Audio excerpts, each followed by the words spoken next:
This is step number 2, and it's the investigation step. In the last video, you learned what a greeting is. You should have taken away the simplicity of it. Just immediately acknowledge that the person that's in your store or on your property and saying welcome to them helps take care of that first impression. And I promise that as soon as you start using that perfect greeting with your customers, you're gonna find out that the tough customers, they start to disappear. The customers that are demanding, short, direct, that just want your best out the door price and don't have any time for BS, well, they're still gonna show up now and then, but there's going to be fewer and fewer of those customers.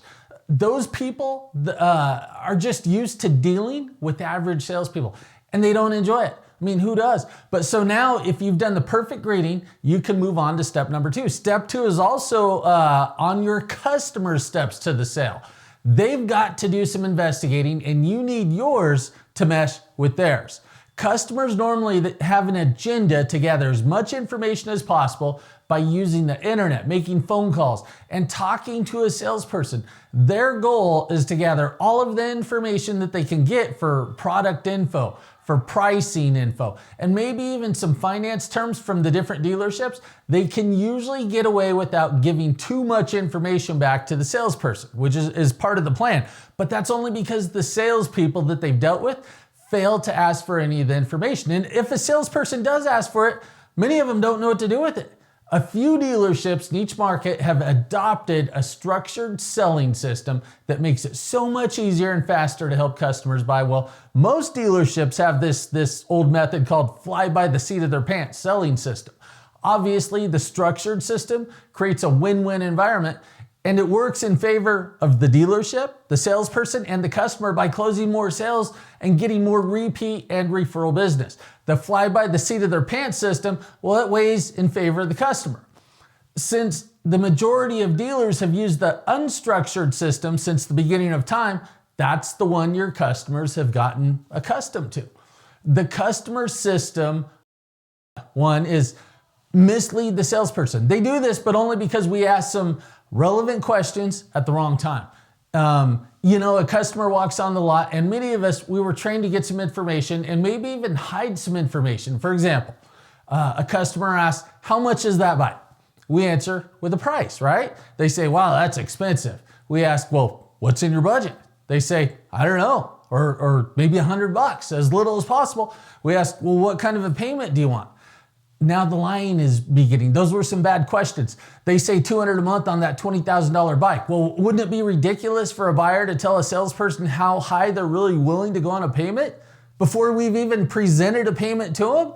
They're gonna lie. We set them up to lie. So this is where it begins. Who is starting this deal? The customer. Now, is this customer going to have to save face later on in this deal? They are. The salesperson gets demotivated on the deal because they're doing the math in their head saying, wow, let's see, $20,000 bike and he's gonna do a $200 a month payment. That math just doesn't work. Guy's a flake. No, you've got nothing there, and it goes downhill from there. It never would have happened if we didn't ask the wrong questions though. Now the salesperson tells the sales manager, hey, this customer, he asked how much he can put down. Or the sales manager asked that, and I know that 9 out of 10 customers, if not more, want to put $0 down. But the thing is, people with money don't want to share this information with the salesperson. The customer just wants information on the bike so he or she can possibly make a buying decision. These are questions that we don't need to know this early in the process, but they're the questions customers have become accustomed to throughout the years. They don't like them, and these questions turn our buyers into liars. Step number 2, they mislead you some more. Now that the customer is able to get the information they wanted, they just need a little bit more info, but not from you. So they say, well, you know what, that sounds good. I just need to think about it overnight. You got a card?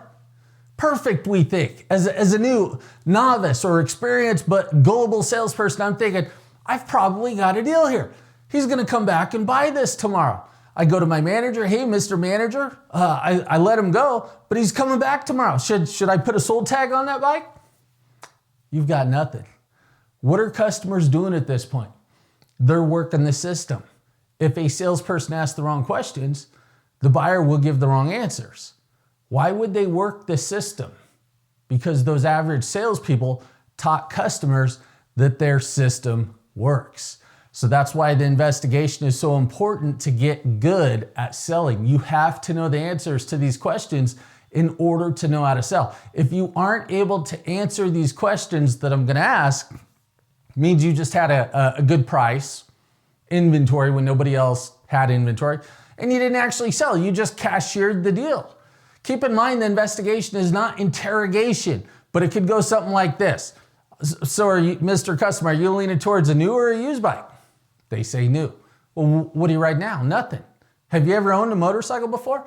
Oh, it's your first one. So is this gonna be for a special occasion or just because? Oh, you just wanna ride with your friends out at the dunes. That sounds like a lot of fun. Well, follow me and I'm gonna show them to you. By the way, have you been here before?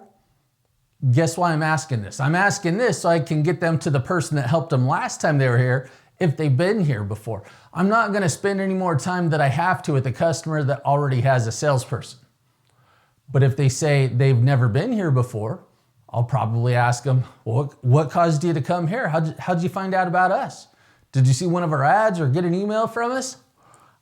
I still don't want to escape my fellow salespeople or poach their customers, but I want to know why these people are here. They see an ad with a special price. If someone else got them in here now, they're going to tell me. Next I ask, so what do you ride now? I want to know if they've had, what kind of experience they've had. Are they new to this? If they might have a trade, I don't come right out and ask, have you got a trade? Because it doesn't matter at this point. And that'll make some people uncomfortable, people that know how to buy. Then I asked, is this gonna be for a special occasion or just because? It's an either or question. There's no wrong answer. If it's a special occasion, then that means they're a buyer. If they say it's just because, it means they're a buyer. There's no wrong answer. When you're starting off with a good first impression, it's not just having manners, but it's also making the customer comfortable, getting in control and in sync with your customer. I'm building rapport at the same time as I help my customer out. Most people know why I'd want to build rapport, but in case somebody doesn't know, it's because 71% of the buyers said they bought because they liked their salesperson. Don't forget this. A good salesperson lets the customer talk most of the time. As soon as you ask the customer, so what do you ride? That was your intro into building rapport if they've got a bike. When they say they've got a bike, well, what is it? How do you like that? Did you get it new or used? If they tell me how they purchased their last bike, that's gonna tell me exactly how to help them get their next bike from me. People repeat buying habits, just like other habits. They bought it new, they're probably gonna want another new one. They financed it, probably gonna finance this one. Where do you ride? Do your kids ride? They don't. I bet they're excited.